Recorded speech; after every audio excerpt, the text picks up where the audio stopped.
to the overview of the Executive Management module. The Executive Management module is part of our financial suite of applications. The Management module is geared towards the executive who wants quick answers to very critical questions such as employee productivity, risky receivables, cash flow analysis, etc. The application is made up of inquiries, reports, summaries, productivity ratio, receivables analysis, cash flow production, and graphics. In the inquiries section, we have the capability to view salesman performance. The idea here is to quickly gain access by simply pressing the check mark, and the system immediately goes out and retrieves the information at hand. The information displayed is current as of the last transaction entered and recorded into the sales statistics ledger.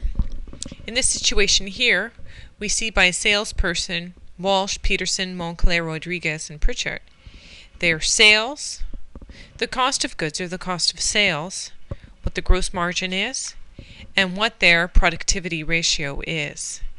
In the situation of Walsh, he's receiving a 58.3% gross margin, whereas Rodriguez has an 87.9%.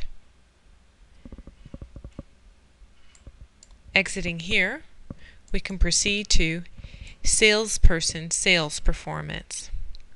Here we can select our fiscal year. In this situation, we will choose 2001, and we can press the check mark. System once again will take a look at the salespeople, accumulate their quotas as at the start of this particular year, the actual sales recorded, and what percentage of quota they have achieved. We're still at the early stages of the year, so in this case here, Walsh is doing all right, but Mr. Rodriguez and company aren't doing as well.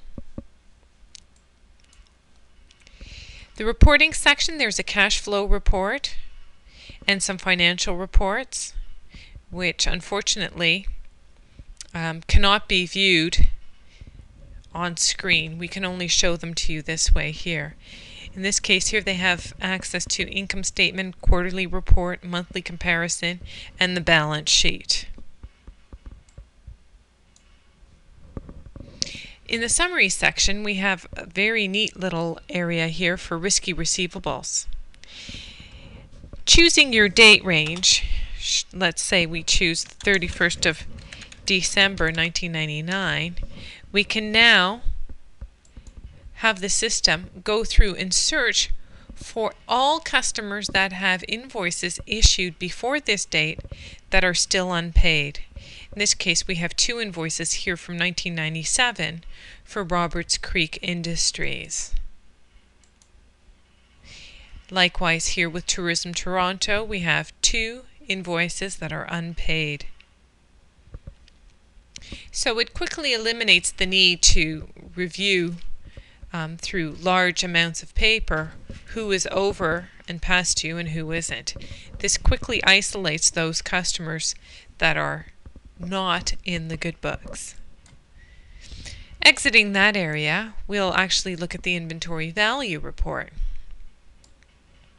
On the system and inventory, we have an inventory value report that will probably run several pages in length. Here, the executive can quickly come in, run execute query, and view the total value of his inventory up here. And then, listed below, is the inventory broken down by product group. In this case here, we have 794,000 in general products and 99 million in hardware. The executive can quickly analyze, as these numbers change day to day, the level of inventory.